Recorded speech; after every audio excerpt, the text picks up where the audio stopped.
So the joke is, who's the futurist and who's the planetary ethicist? Okay?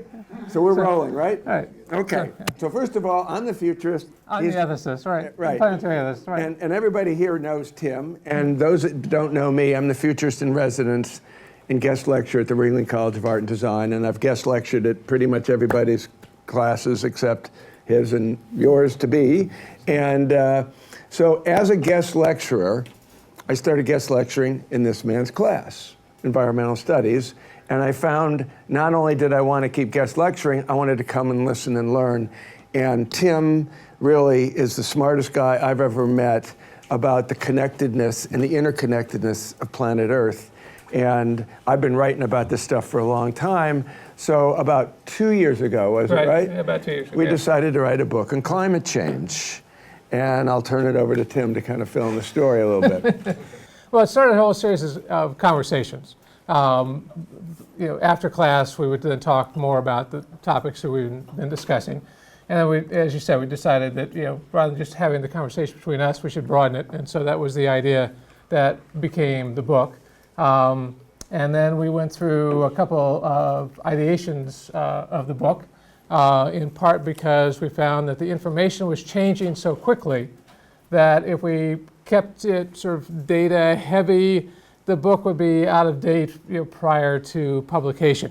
And so, so we kept it a readable length. Very thin. An enjoyable readable length. If you're an average reader, it should take you 2 hours. Right. With more of the philosophy and materials in it, and sort of bigger pictures of some understanding of why this is happening and what you can do about it. And then we've created the website for the updates of publications and the data. And then from that conversation, we then formed a not-for-profit foundation to basically figure out different ways of taking the discussion to a broader global level, and that's what we're doing now. And right. So great. Have fun. So I will have fun. So the point is of that is I got together, and there's Tim. The third person who's on this team is Devin Lee Ostertag, who is a 2012 BOAD graduate and has been working for me since she graduated. And the fourth person is a tech marketing guy from Sarasota who's the director of operations. And what we decided was we didn't want to be perceived to make money off of climate change. So we set up this global nonprofit, and the messaging is, Tim and I are involved with the Ringling College of Art and Design. Design is the central concept for climate change.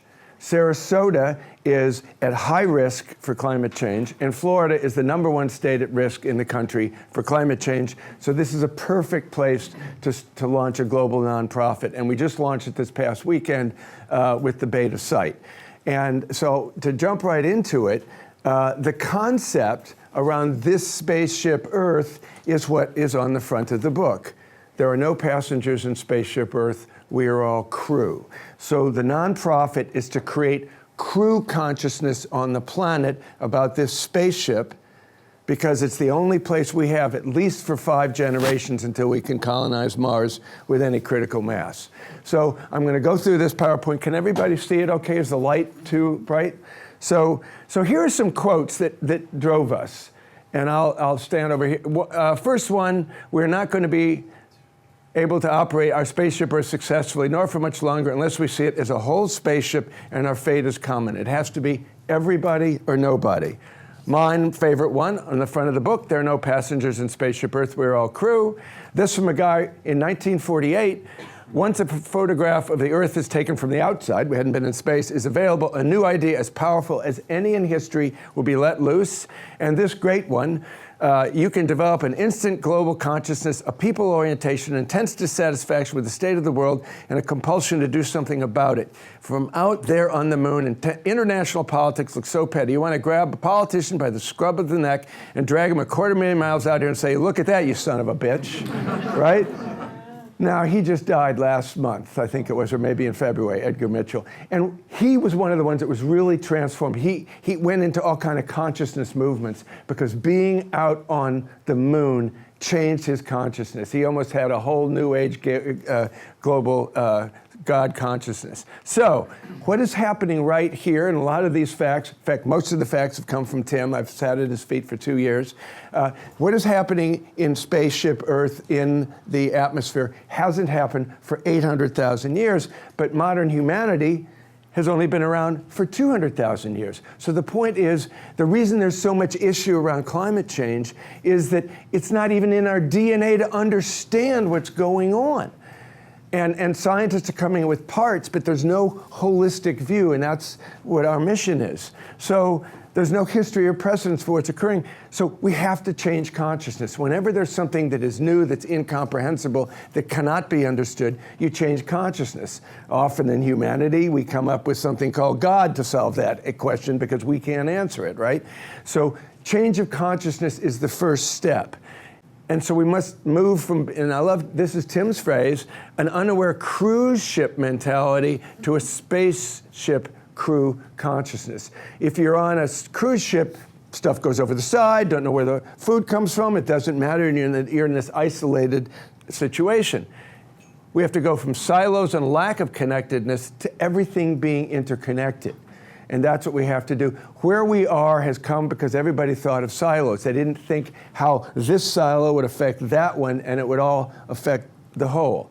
So that's a great phrase now. With 7.4 billion people on the planet, everybody is downwind or downstream from someone else.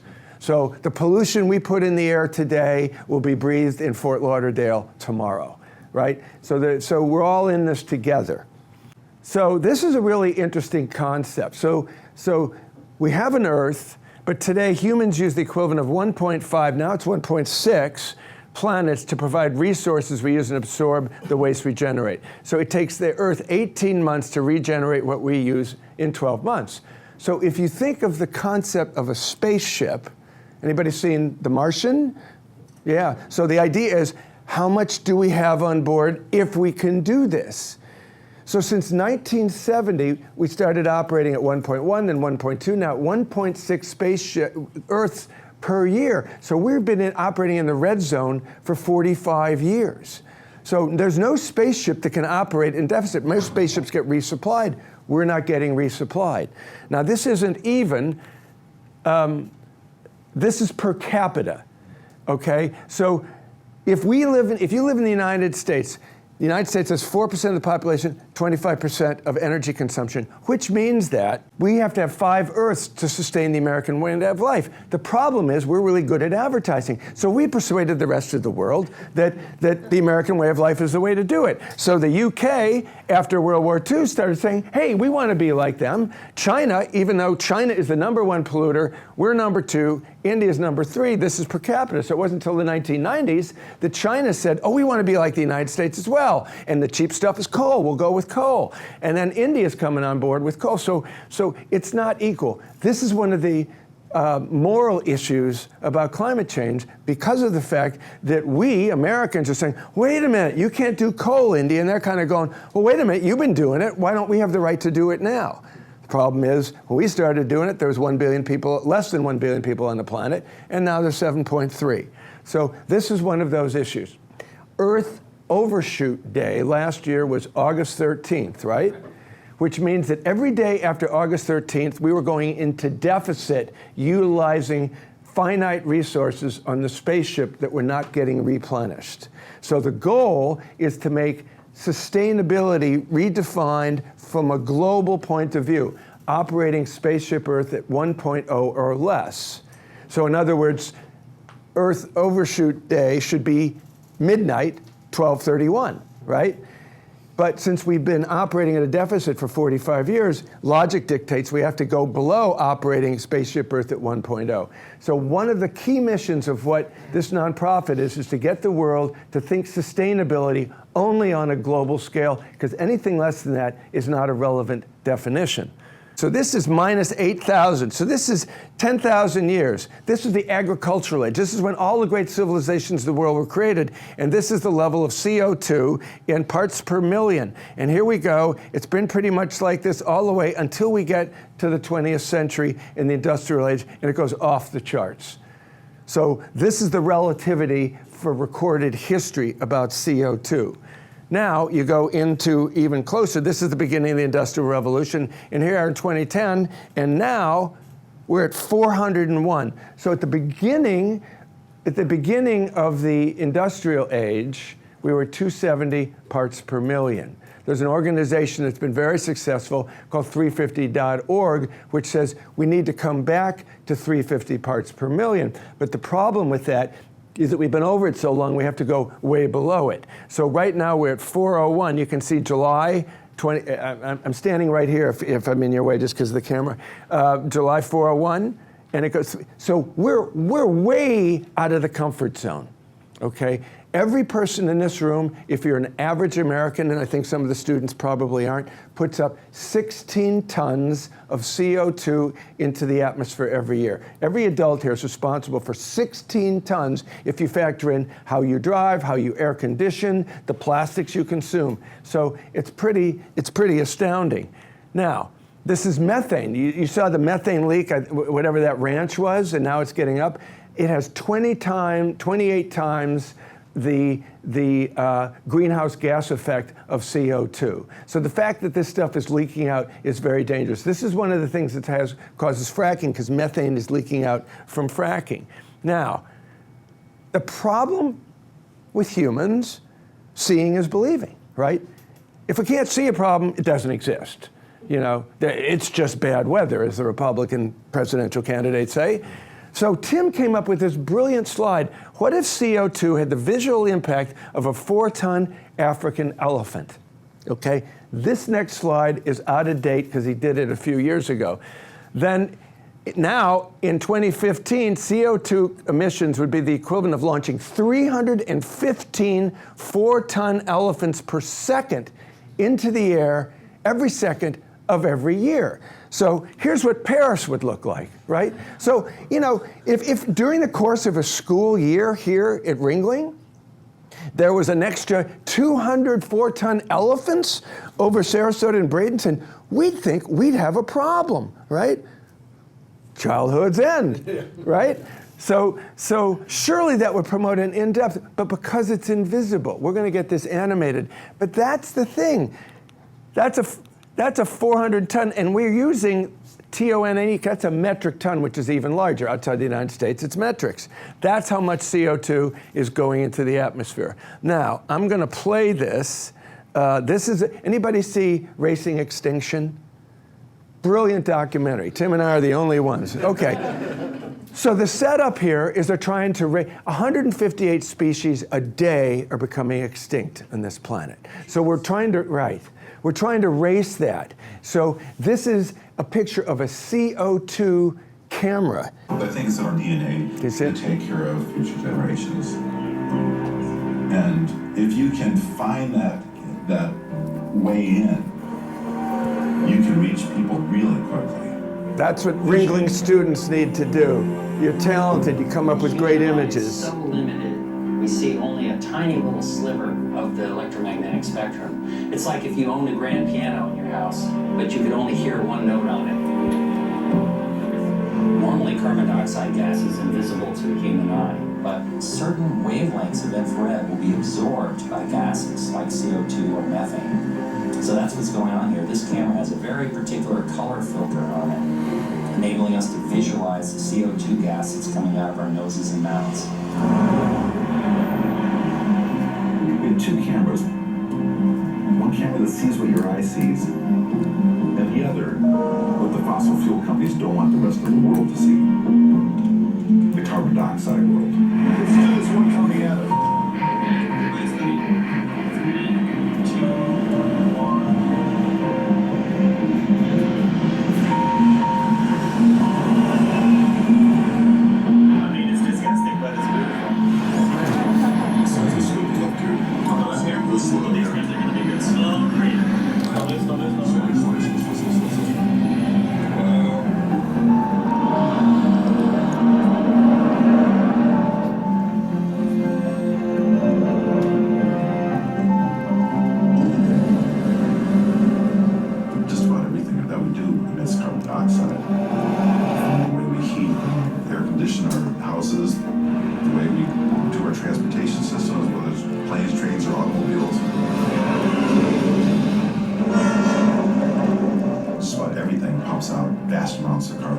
outside.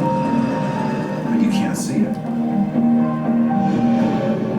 To be able to see this hidden world was like, you were let in on this magic trick. But the magic trick is actually killing the planet. This looks like a big parade of crap.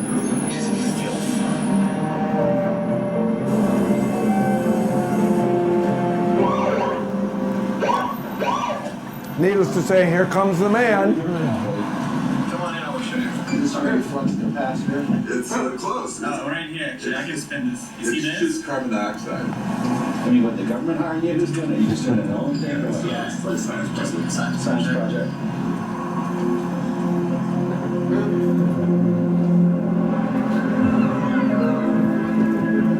In many ways, our generation is the one with the last hand on the throttle, just pushes that throttle down. We're putting so much carbon dioxide, so much methane into the atmosphere. Think about that. Isn't that amazing? That's why each one of you is responsible for 16 tons of carbon emissions a year.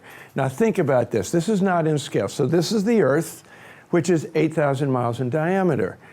The atmosphere is 60 miles high, 100 kilometers. So that's the only thing that's protecting us from asteroids. This is a precious biosphere. It's a spaceship that's unique in deep space. To take it even further, again, this is not in scale. It says civilization 3 miles.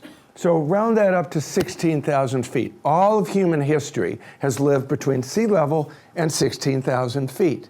So since particulates are heavy, they're concentrated in this 16,000 foot elevation from sea level up.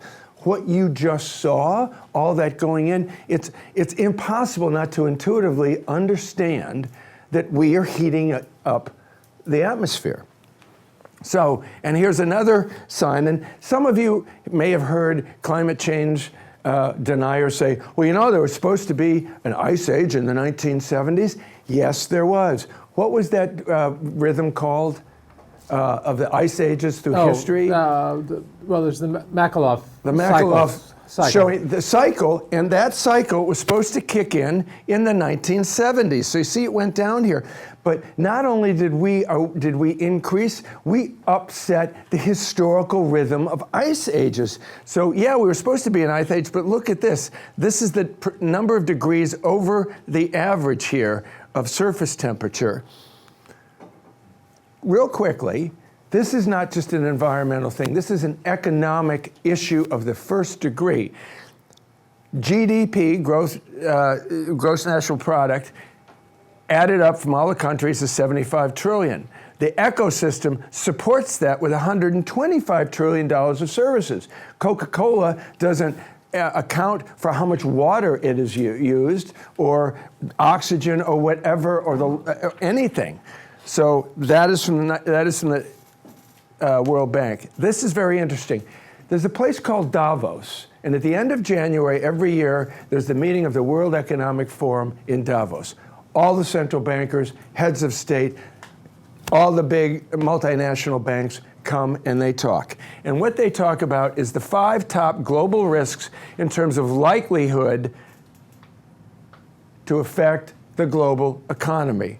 Now, the ones in red are climate change. So in 2012, there was 2, rising greenhouse gas emissions, water supply crisis, again 2 in 2013. Go to 2016.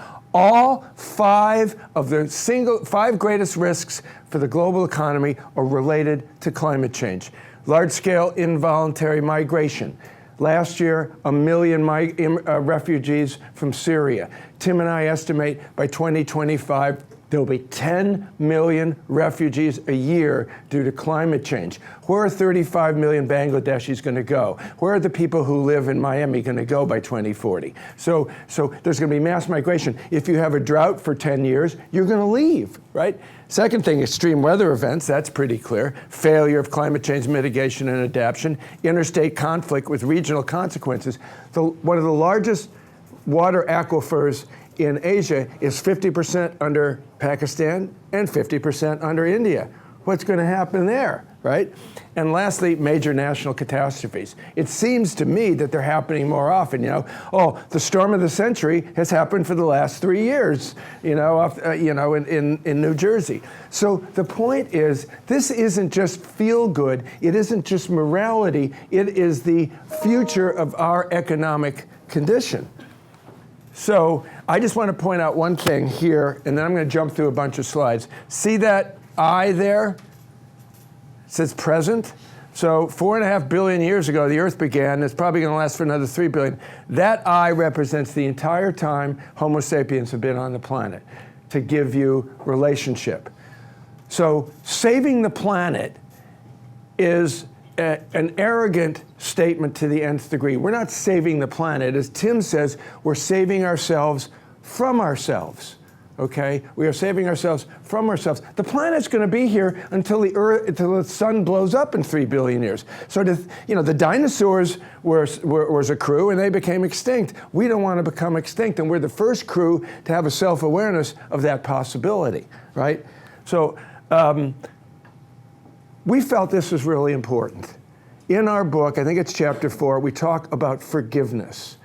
Anything with human endeavor starts with forgiveness. You're in a relationship, you have an argument, you forgive each other, and you move on. So we have to forgive everything that's happened to this moment. We have to forgive John D. Rockefeller for scaling up oil to fuel progress because he didn't know he was going to affect the polar bear's climate.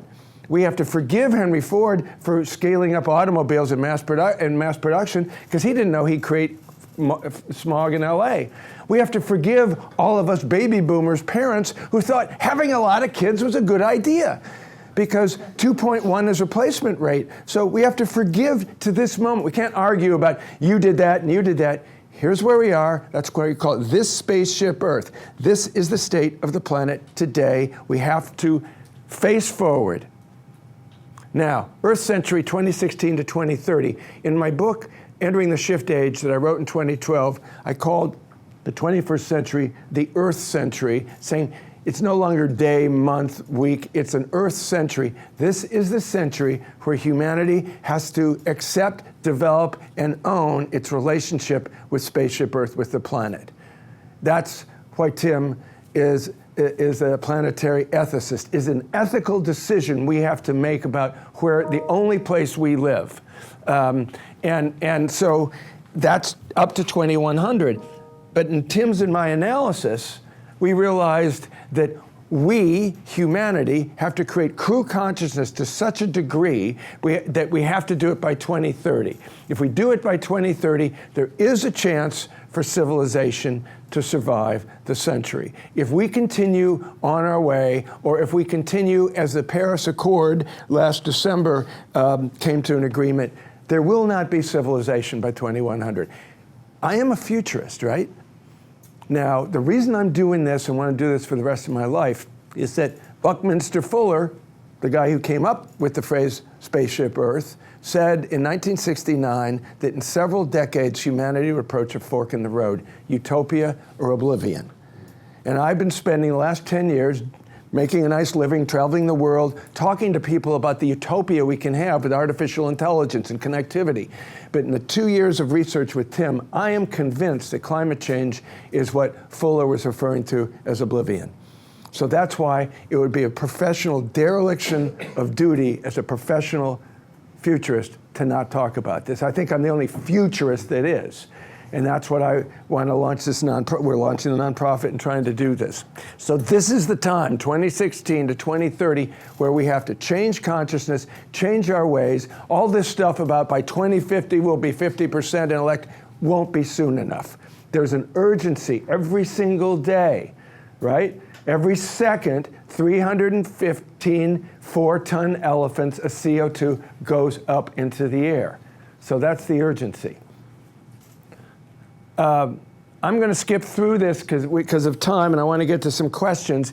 But basically, Tim's aha moment that we kind of came to together, I kind of extracted this brilliance in him, is it's not about amount of CO2 into the air every day. It's about the aggregate amount. So we are a 730 species living in a 1230 world, which means that before before the industrial age, there were 730 gigatons of CO2 in the atmosphere. We crossed 800 World War II. We crossed 830 in 1970, and now we're at 1,230. So our whole mission is to get back to, I'm not even going to, this takes too much time here, to get back to, it took us 45 years to go from 830 to 1,230, and our goal for the planet is in the next 45 years to get back to where we were in 1970.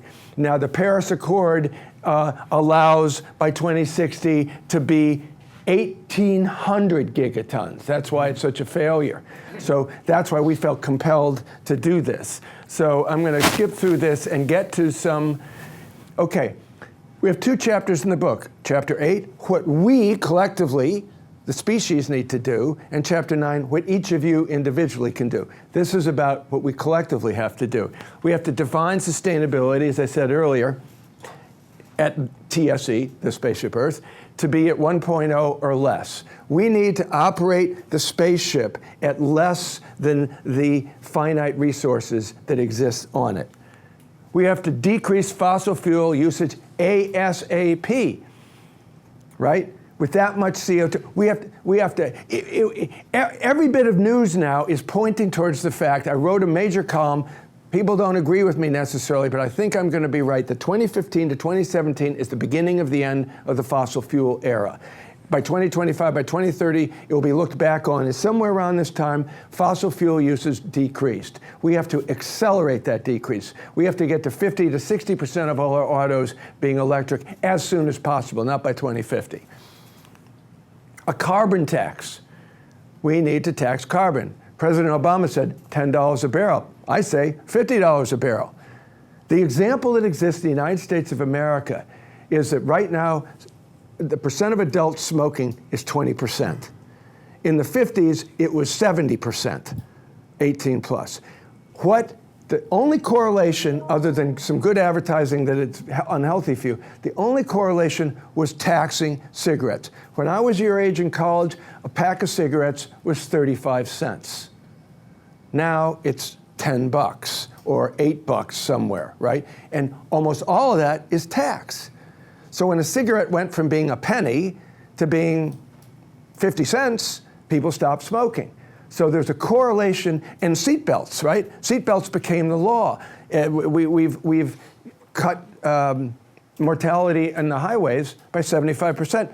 Buckle up, it's the law, right? So we're going to have laws imposed upon us for survival if we don't take independent action. Completely rethink agriculture. Agriculture puts up more greenhouse gas emissions than all of the transportation sector around the world.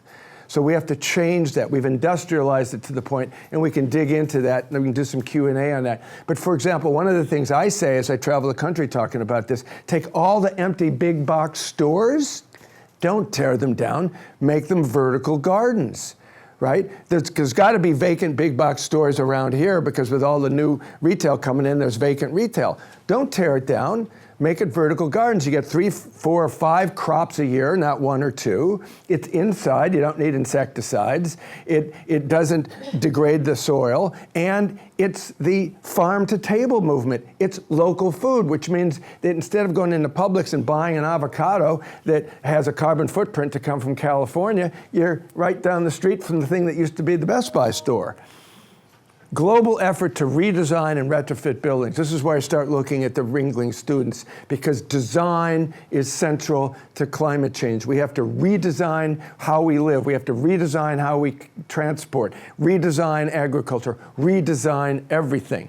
And the estimate 20 years ago was we could cut energy costs, expenses, usage by 20 to 25% by retrofitting all the buildings in the United States. That's still the case, right? Pretty much. So there's a 25% savings there. We have to move to this Spaceship Earth consciousness on population growth. This is one of the issues that's kind of dicey. You can't tell people how many kids they can have. The replacement rate in a population is 2.1 kids per childbearing woman, okay? Fortunately, in the world, we're down to 2.6. In the United States and Europe, we're below 2, but in Africa, they're still at 4 or 5. So what is the morality about bringing in a completely dependent passenger on a spaceship with finite resources? We have to, for example, in the United States, you get a tax credit if you have a kid. We should have a tax payment if you have a kid. You know, from the age of, say, 16 to the age of 45 for women, you get a $1,000 tax credit every year you don't have a kid, right? I mean, how do you deal with that? It's a really serious question because there's the climate scientists that Tim knows better than I do are all depressed about this. There's 7.4 billion people on the planet, and if things go as they are, the rough estimates is 500 to 2 billion people alive by 2100 because of the hunger riots, the starvation, the flooding, the lack of water, the wars that will break out for survival. So do we want to have that type of future, or do we have a future where over 3 generations of childbearing women, every woman chooses, rather than it being allowed, which is what's going to happen by 2030, to have 1 child? It makes the women in the room think about, do I want this dude to be the father of my 1 child, right? Think about that, right? And the other thing is, quite frankly, it is a gender issue. We've never called it Father Earth. We call it Mother Earth. So women should be in control of population going forward. Because men just want more, hey, another one, right? You know? So the point is, I'm trying to make a joke out of what is a really deep moral issue. Because if we went to 1 child per childbearing woman between now and 2060, our population would go down to 5 billion without any death, without any wars, without any of that. So we can proactively reduce procreation and survive, or not pay attention to it and kill each other. I mean, it's a real significant question. Pope Francis has got it mostly right, except for that part, but he's coming around on that part, right? Renewable energy technologies, not extraction. Any kind of extraction is those relative arguments. So natural gas isn't as bad as coal. They're all bad. As Buckminster Fuller used as a metaphor, why would you want to go into your savings account to live off it? In other words, savings account is fossil fuels. Why would you want to live off your income, right? 1 hour of sunlight captured per day fuels humanity for the day, 1 hour. So that means if we capture 2 or 3, 4 hours, we're actually banking energy, right? So we don't want to go in and extract. You don't want to live off your savings account. You want to live off your income. And because it's renewable, solar and wind, we can have an abundance of energy every day to pay it forward. Atmospheric cleansing. This is the technology breakthrough that I started talking about 6 years ago, right? In other words, vacuum cleaning CO2 out of the air. There is technologies now that are coming online that are doing this locally. You know, they take the thing that purifies the air inside and they put it, a 3-story version out in a plaza, and it cleans up the plaza. This is what I want to say to Silicon Valley, which is this is the big bet, along with Tesla. This is the big bet. We don't need another social app. We need somebody. How rich will somebody get who comes up with the technology that saves civilization? Literally. Right? If we can pull down, we have 315 elephants going up per second. If we can pull down 700 elephants per second, we're going to start to get there. And it's already being done to some degree. I've been saying for 10 years that the single greatest wealth creation opportunity in human history is alternative renewable energy. Why? Because it's the first time in history that a product, fossil fuels, 6 billion people use, will have to be replaced in 20 to 30 years. There's never been that wealth creation opportunity. That's what the technologists and the engineers should focus on, is becoming billionaires by saving civilization. Develop a global systems approach to energy, agriculture, and emissions. It's very arrogant for Americans to say to Indonesia, you've got to be on alternative renewable energy. So we have to take the developed countries of the world who can get there first. Denmark is at 50%. New Zealand is at 85% alternative and renewable. And we need to get there so that we look at the Earth as a single system of energy. So there'll be some that may take 20 years to get off of fossil fuels, other might take 5, some may take 50. We have to look at it from a systems point of view. We have to redefine work. Who said that people all have to work from 9 to 5 on Monday through Friday? As Tim says, rush hour is the biggest misnomer in history, right? It's stop and go hour, right? We don't rush at rush hour, we go nowhere in rush hour. So we have to redefine work. Nobody has to come into work 9 to 5. I mean, what is that? It doesn't make any sense. Just look at stop and go / rush hour on I-75. And they're all sitting there. Remember the carbon camera? That's just sitting there. That's ridiculous. Plan for strategic retreat. Where are all the people in Miami going to go by 2040 or 2050, whenever it is? We have to plan for this. Where are they going to go? Look at the map of Asia and think about Bangladesh. Where are 35 million Bangladeshis going to go by 2040? Strategic retreat is the science of planning in advance for the strategic retreat of populations away from sea level rise. We have in our book the top 20 cities at risk due to sea level rise, and they are 210 million, and they include New York, New Jersey, Tampa, St. Pete, and Miami. Those 3, there's 2 alone in this state. Where are they going to move? I've been talking to climate change, to real, I don't have time to go into that. I want to get you to class on time. Okay, forecasts keep changing. What was the worst case for 2040 predicted in 1990 is happening now. The conservative estimate is a 2 to 5 foot sea level rise by 2050. So I can say to Ringling students, in your lifetime, by the time you're 55, there will be no Miami. There will be no southern part of Manhattan. This is the single greatest opportunity challenge issue of your lifetime. And James Hansen, former head of NASA, he's putting this out there. He thinks it's right. He's not totally sure. That's correct, right? Right. That it could be 10 or 15 feet by 2060. I don't know how far above sea level we are now, but we're not that, standing where I'm standing, right? So a king tide is a high tide. So this was the first place winner back in 2015 this looks familiar to anybody who's lived in Sarasota. You go out by the library, right? You see a wall like that. So low tide, woman standing on the dock. High tide, water up to her knees, and look at that wall.